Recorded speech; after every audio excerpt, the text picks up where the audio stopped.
Cameras roll. Alright. 1 second. Sound speeding. Go. Action. So the very first time I went to Iraq, that time spent went 13 and a half months. Came back to Germany. The welcome home ceremony, at that time, me and the person who I was dating, I asked her to marry me. You know, she said yes. We made the newspaper, got married. They thought it was J-Lo and P. Diddy. You know, all my Iraq money that I had, I spent on this expensive, extravagant wedding.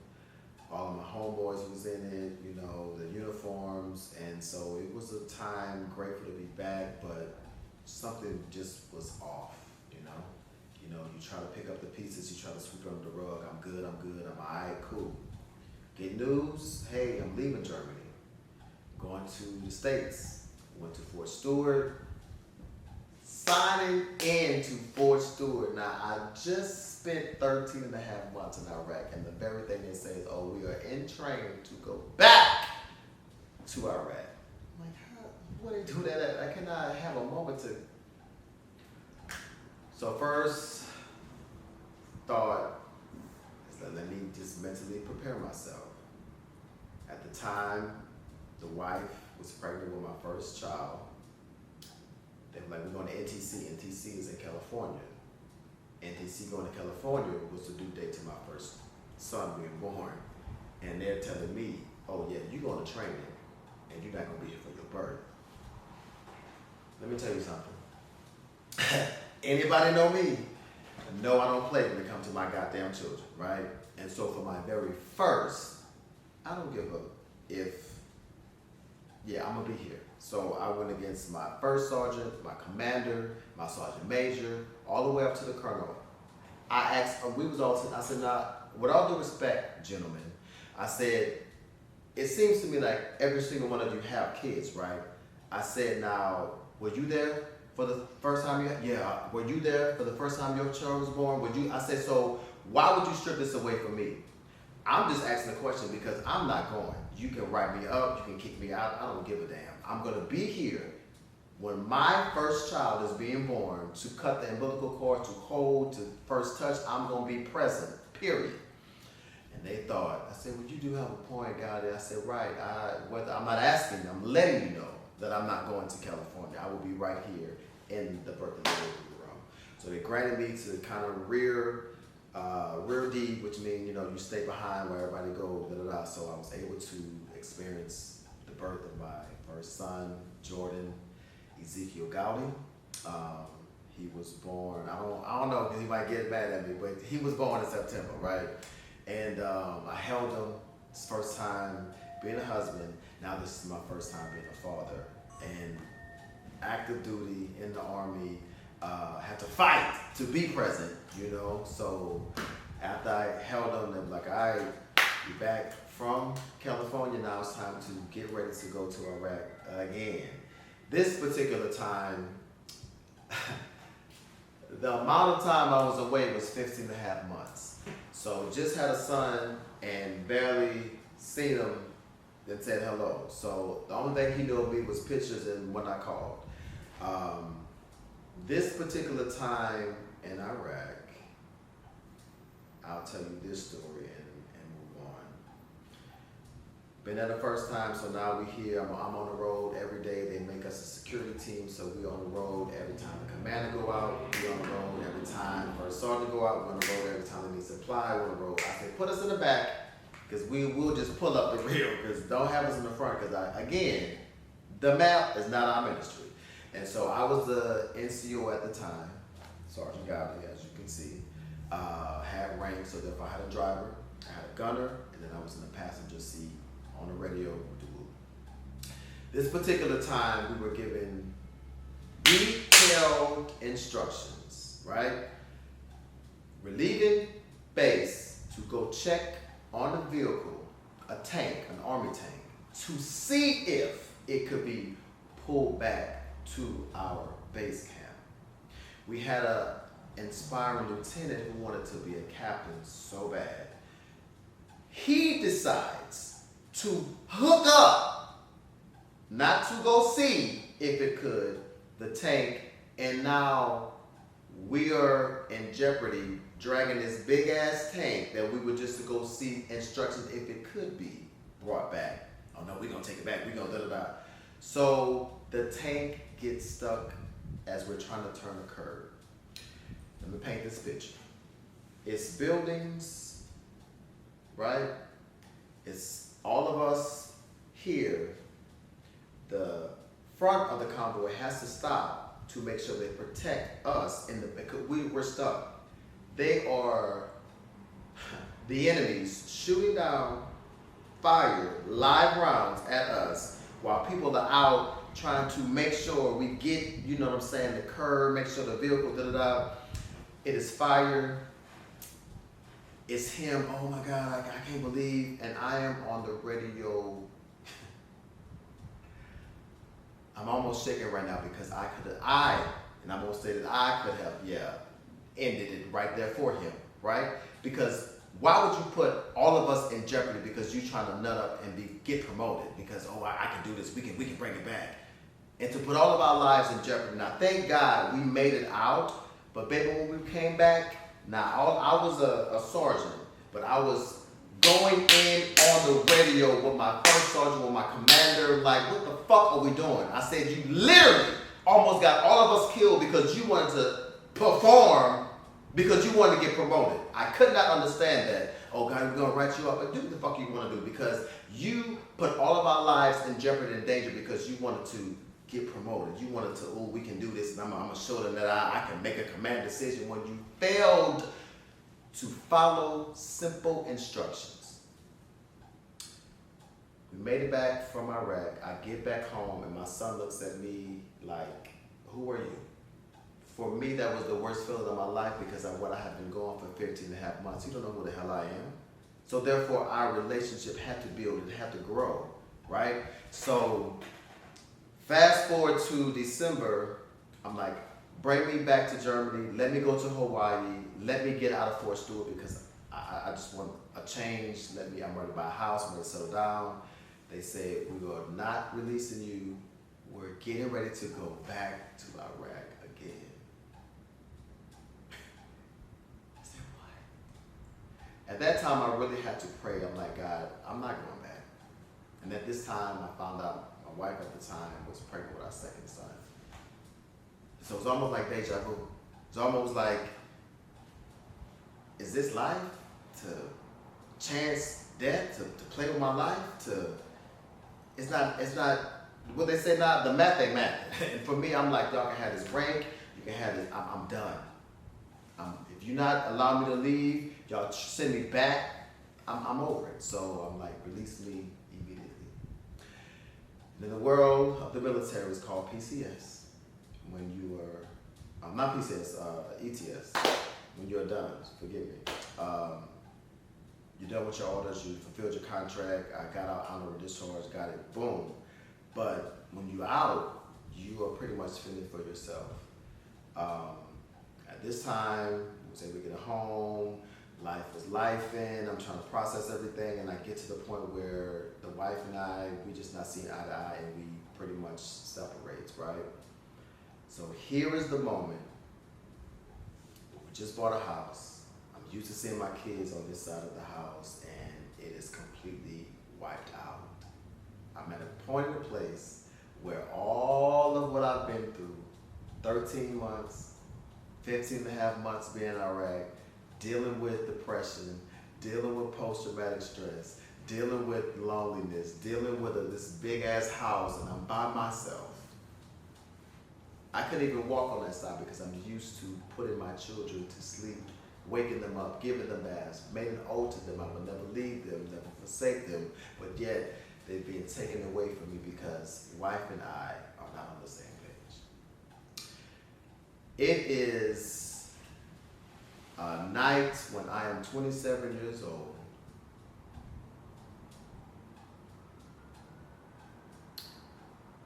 And the silence is screaming.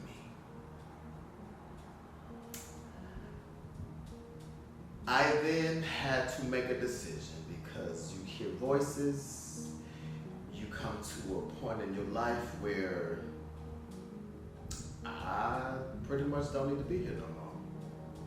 It was put out, right? Because at the time I was ministering and da-da-da. Oh, you know he gay, you know they got it, da-da-da. So it's at work, it's all over the church. I'm like, I got a good insurance policy. My baby's gonna be good. They're young enough that if I clock out, they won't even miss me, right? So I'm at the kitchen table at my house at the age of 27. And I'm saying, God, if you're real, you need to come save me now because I'm fucking done with this shit.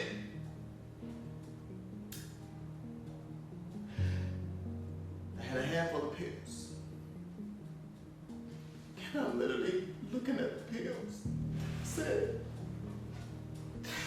I can't take this no more. I am fucking tired. You try to laugh it away, you try to get help. Don't nobody hear you, don't nobody understand you. You have been died in death going back and forth to Iraq. You're a failure because you're getting a divorce. You're a failure because you're not there for your kids. And it's like, I can't take this no more. Like, I want to end my life. I'm done. I can't take this no more. So as the pills in my hand, I'm like, you better show up. Because I'm done. I can't take this no more. Over it. And no lie, I tell my kids all the time, I said the reason why I'm still here is because of you guys. God illuminates a picture of Jordan like a hologram. It's a picture of Donovan, and it's floating in the sky. God tells me, what would it say when your kids get older and say, well, where's my dad? What happened to my dad? And someone said, yeah, he killed himself because he couldn't handle the pressures of life. And in that moment, God said it would not be so. You shall live and not die to declare the works of the Lord. Eyes have not seen, ears have not heard. You're going to hear for a purpose. And I'm like, I hear you, but no, I want to kill myself. Can I see my kids? And it's like you're going to look at them. You're going to do it. Be man enough to look yourself at your seed space and say, I give up.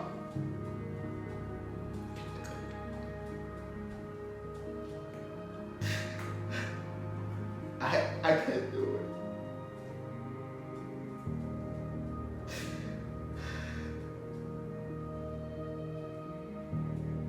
So I flushed the pills down the toilet. And I'm screaming, I'm crying, like, God, if I'm gonna stay here on earth, I need your help because it's so hard. You hear voices of go ahead and kill yourself. You hear voices of you know you would never amount to anything. You're not gonna be normal. And it's so loud. And you just want to just stop the madness. You want to dead the silence because you are literally trying to make it every single day of your life to have normalcy. It's a lot that we deal with. And I don't want nobody to feel sorry for me. This is not what this is about. This is me telling my testimony. This is me reaching back and down to say that don't do it. If you need to call me, DM me, email me, whatever, because your life is precious. And at the age of 27, I wouldn't be here today, right? If I ended it all, if I said fuck life, I wouldn't be here. But to God be the glory. I made it. I survived. It wasn't easy, but thank you. But I just want to encourage somebody to say that, yeah, it gets hard. It's stressful. Don't nobody really understand. Don't nobody get it. I get it. I understand. But your life is precious. You have a purpose.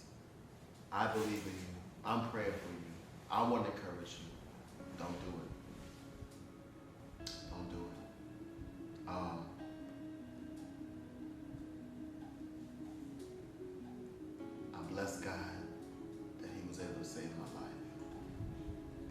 fight hard, when I show up to sets, when I go in like I go in because I want my kids to have the best, it's because it could have been worse. I could not have been, but I am. And so,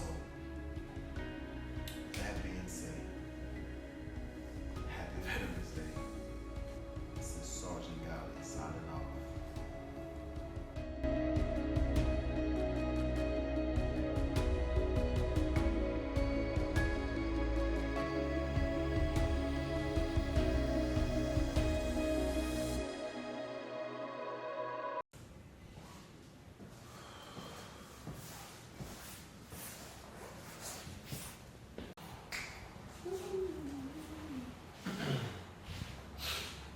Whew.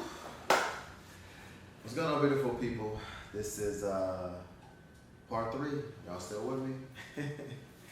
I know that was a very emotional memory, a walk down memory lane, but it had to be told because hopefully if I touched or saved one person, then this entire mini doc was worth it. So again, we're back with the aftermath, a soldier story. So, because God stepped in and I was obedient to not going through with the enemy's plan, right? We want to talk about the aftermath of exiting the military, the aftermath of coming from Iraq, the aftermath of a divorce. So, we'll get the divorce out of the way. So it is now 2010, right after, like I said, I made the command decision to stay alive. I moved to Atlanta, Georgia, and I decided to pursue my dreams.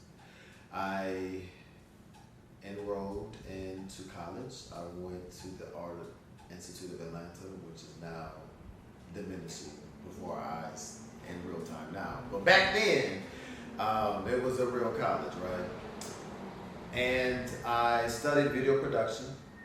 I knew that I wanted to be an actor, but I also wanted to know how to maintain and work behind the scenes. So by this time, I've already had some stage plays under my belt. You know, I've kind of went through some get connections, I get connected, you know, networking places in Atlanta, and I'm like, this is what I want to do. I can see myself on a billboard, on TV. You know, Martin was my biggest inspiration, and I was like, I want to be an actor, you know. And I said, but if I want to do this, I want the full span. I just want to get up action. They tell you what to do. That's it. I want to know what the lighting, the sound. You know what I'm saying, the people that write the checks, you know, who doing the casting. I wanted to know the whole, the spectrum across the board so that when I entered in, you know what I'm saying, I could be knowledgeable. So went to school, sitting in my instructor's class, and she walks up to me and hands me a packet. Like, what is this? She said, fill it out. So I open it up, and it's an internship. Like, Ms. Mongo, what you doing? Because I only volunteer for Jesus. I ain't interning for nobody. But when I opened it, it is to BET Networks. Like, who got a pen? You know, I can fill it out today, right? And so I turned it in, I submitted, and lo and behold, they called me back. And they was like, hey, we want to test you out. Can you come in after class? Woo. And so I'm walking on set. I think it was Screen Gym Studio here in Atlanta. And it was the show Let's Stay Together. It was in its final seasons. I didn't know, but I'm just excited to be on. You know, we had directors like Debbie Allen. We had Carlton from Fresh Prince, Fonzo, I think that's his name. And oh my God, Big Boy. And it was Jackie had every single day was a star on set. I'm like, oh my God, like I could get used to this, right? But that was training ground for me because let's just say you come into the likes of people up like that. Oh my God, you fan out like, oh my God, I say, calm down, right? Because you're somebody too. And they'll be more approachable if you approach them, hey, how you doing? You need that, you good, the whoop, and keep it moving versus, oh my God, I love you, get you time out. Whoa. They will keep you in that box as a fan, right? You approach them, you cool, they want to be cool. They, I come to work, cool, got it, just chill out. And so that's how I approached stars way back in 2011, right? So as the young people would say, I knew this, I'm true to this, been in the game. So with that being said, going to school, but then also interning at BT Networks, it's just like, it was an experience. I'm like, okay, cool, I'm doing this, but then, ain't nobody know one dimensional. I decide to have an online talk show.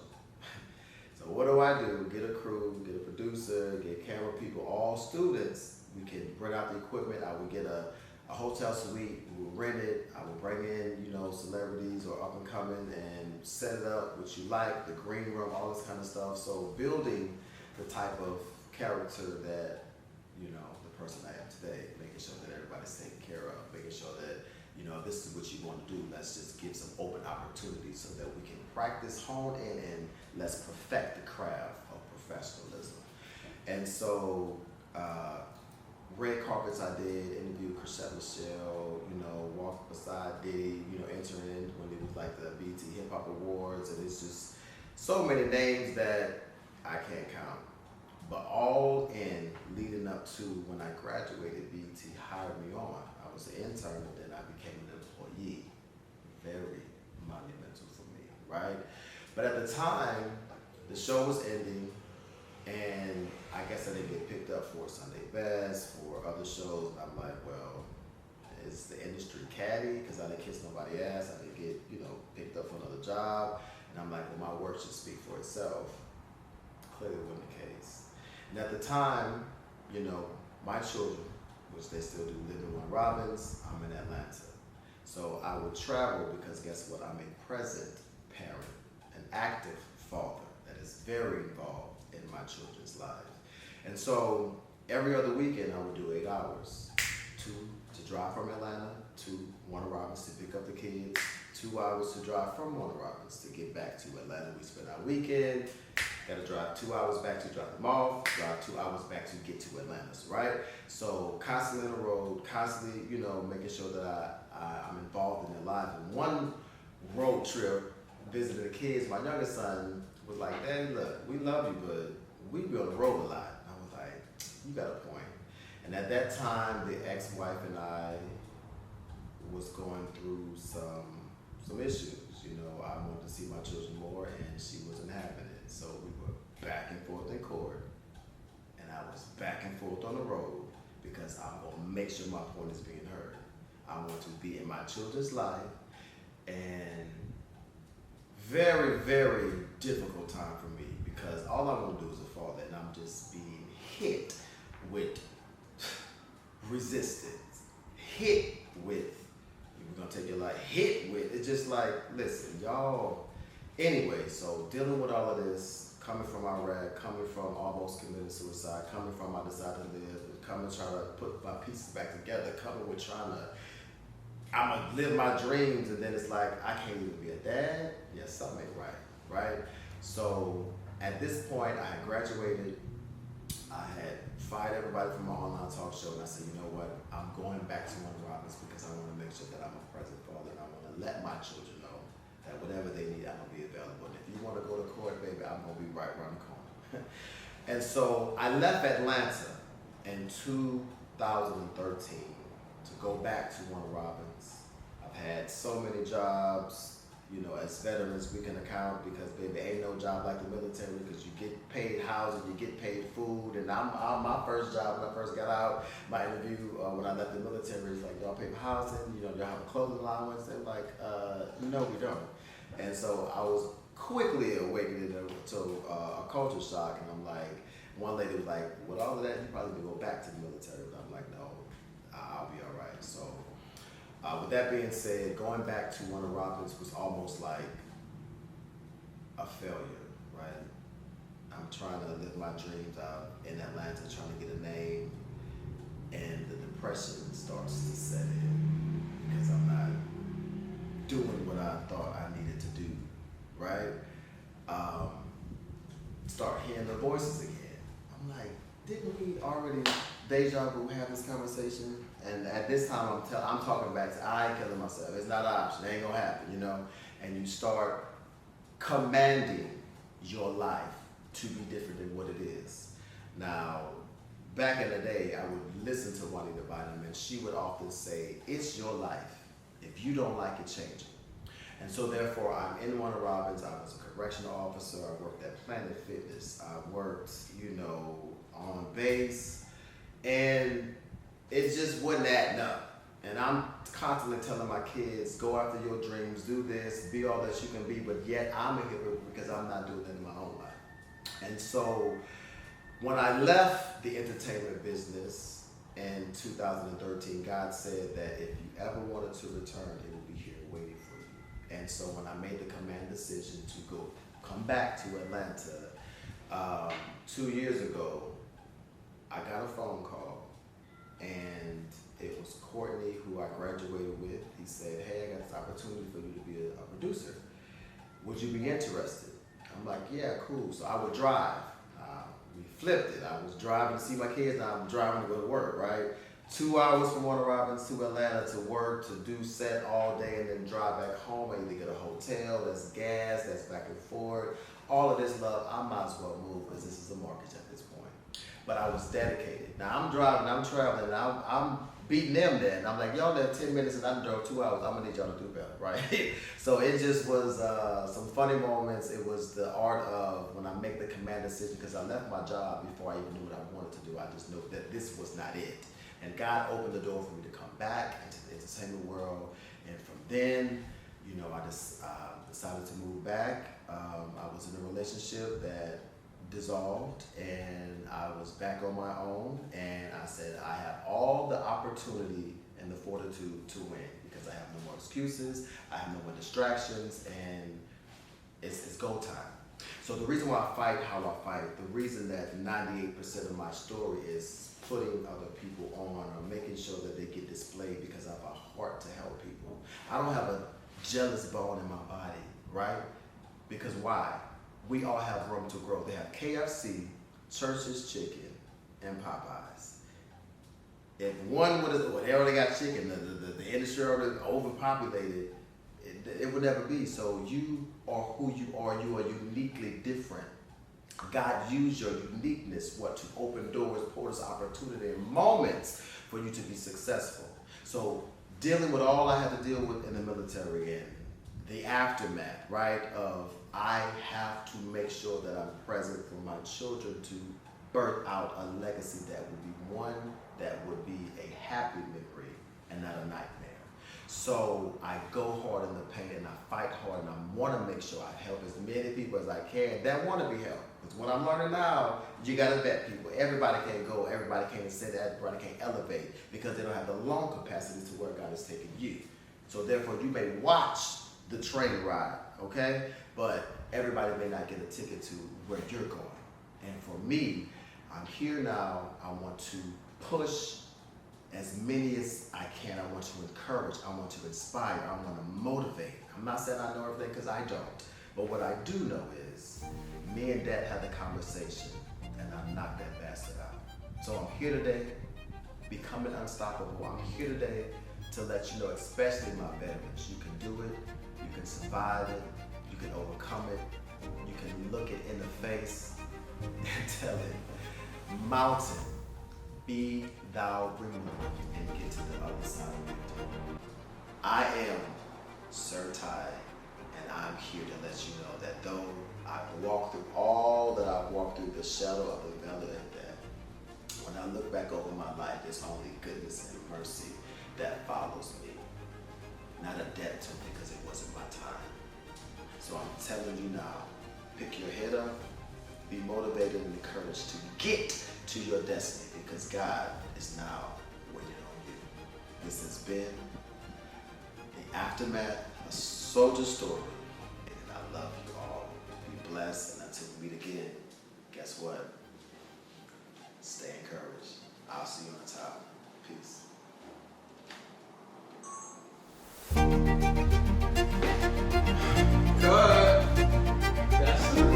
Thank you.